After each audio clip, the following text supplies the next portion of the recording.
The gods, like us, don't like arrogant men. Zeus was unhappy, so that the thunderous night he sent a false dream to Agamemnon. Troy would be theirs if they attacked immediately.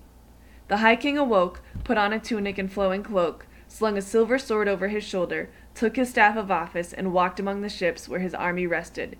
He decided to test their courage. They were called to order by their commanders. Then Agamemnon spoke.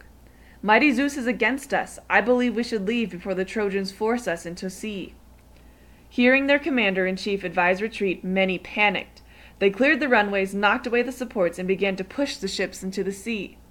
Hera and Athena tried to stop the cowardly rush. Athena called Odysseus to help. He ran among the frantic men, shouting, hitting, cajoling. Are you women? Are you fluttering like doves with a rat in their dovecote?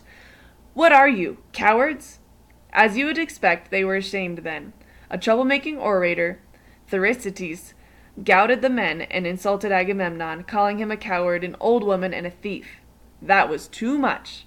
To insult the position of the High King was to insult the gods. Odysseus struck the ranting orator, flinging him aside, and the men cheered the rough warrior king. They were determined to fight, to regain the honor that they had so nearly thrown away. Zeus smiled. The Greeks would be overraged. Achilles sulked by his ships. Agamemnon would begin to pay for his meanness to Achilles.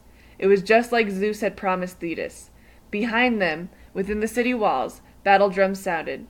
The Greeks hurried to get their armor and began to dress for war.